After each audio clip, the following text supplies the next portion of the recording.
Mark is an Arsenal fan. Hello, Mark. Hi.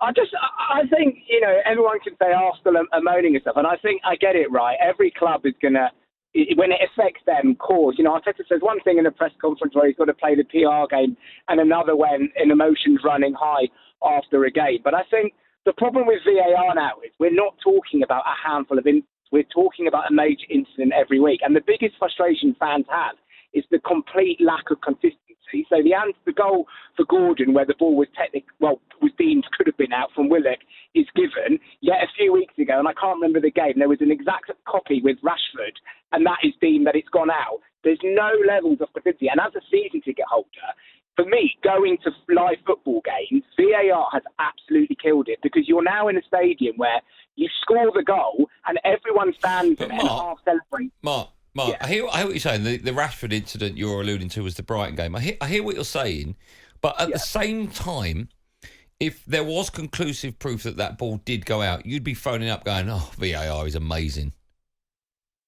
But the thing is, in the incident with this goal, there were 3 different incidents. How you can tell me how anyone can look at the Joe Linton at the back post? He literally puts both arms over to Gabriel to knock him over. How can that not be deemed a foul? And I think the problem with VAR now, and Mike Dean let it slip in an interview a few months ago, it's more a case now of the various officials not wanting to upstage their colleagues than it is about any of them having the guts to actually make a decision. Yeah. And that is evidenced by the fact that whenever they go over to the monitor, they never overrule it. And that, are you telling me on all the amount of VAR decisions, not one of them has ever been where they want to overrule it? That's why they never do it. Yeah. Do you know, Mark makes a good point. Thank you, Mark. He makes a really good point there. Is that every time they go over to the monitor, I think you said it maybe once or twice has happened. Yeah. They just go with the decision from the VAR rather than actually going, do you know what? Because sometimes they look at the monitor and I think, you don't really believe that. But then one thing I do hate about the monitor is when they have the still image. There's a tackle, the still image. So as soon as the referee goes over there, he sees that. Yeah, I know. Also, I said it before, that monitor's too small. You've always said that. I've got a big telly at home, right? I'm not showing off. And when they show you the incident on my big telly, I still can't see it. How's he going to see it on his little telly? What do you think, about 50-inch? Mate, it's just ridiculous, isn't it? I heard that. Let's go to Pat, another Arsenal fan. Hello, Pat, how are you? Yeah, all good, Andy. I knew you wouldn't say it was a foul because you consider Onana when he comes out and takes out 3 people, no foul. But Nothing anyway, nothing wrong with that, Pat. Exactly, when he's got a Red Devil jersey on.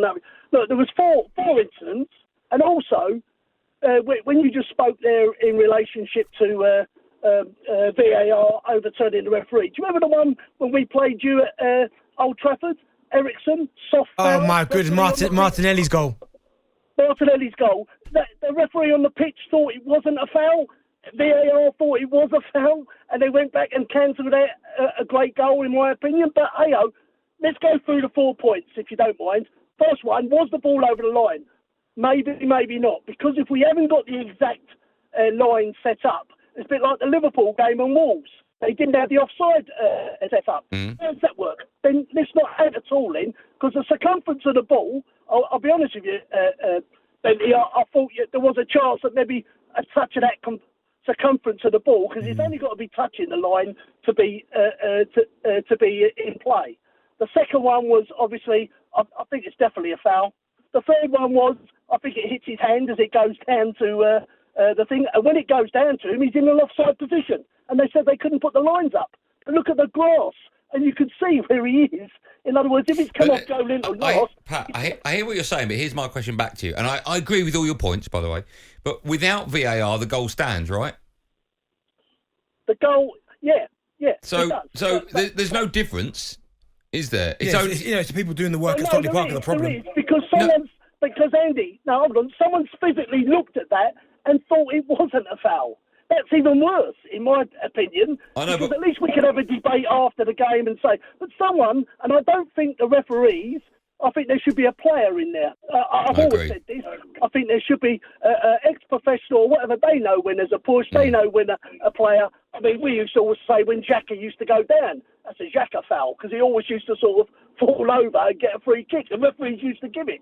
Half the time, if you played the game, you know he's looking for the free kick. Pat, let me ask you, you sound like a really nice person. Let me ask you, do you think Arsenal are going to win the league? Do you think that if you don't win it, you'll finish second to Man City? Where do you stand on Arsenal this season? look, I think if we buy a centre forward in January, I think we got a potential chance. Because look, I don't think we played well. I don't think Newcastle deserved to win. I don't think we deserved to win. I don't think we did enough, and we haven't done enough in the last few games. But having said that, I think we'll finish above you, Andy. We'll get the old road runner in there. Pat, love that. But Pat, okay, all jokes aside, if you do, right, is that success? I mean, that's not right. It's for me. For a team, hold on, for a team that finished 8th, 5th, and 2nd, finishing above Man United in the 5th year when you spent £500,000, that's still failure, right? Nah. You spent nearly all that on your winner. No. Listen, it's still failure from my club, but I don't necessarily think the gloat of we're still above you is a good gloat. You've got to win something this season. You've got to win something this season. No. Well, listen, there was only 4 trophies that's available. 4 trophies available for any club. Man City, I think, have got 2 squads that can sort of compete. They've had a little slip up, but everyone else is slipping up. The competition needs to be much stronger against Man City. I think Mikel Arteta has improved Arsenal, in my opinion, and I think I want to be positive where we are and where we're going to. I'm not saying we're going to win the league. I didn't say we'll win the league. Probably our best chance was last year if we had a centre forward and we got those few little injuries. I think that's a lost silly games. But the year before that, we did the same when we allowed Spurs to go into the Champions League, where we only needed 3 points from about 4 games left. But, okay, good call. Pat, listen, thank you for your time. Good call. Good call, yeah. Listen, it's not obviously we can't judge Arsenal's success by finishing above United. No, but for me and you, I need that.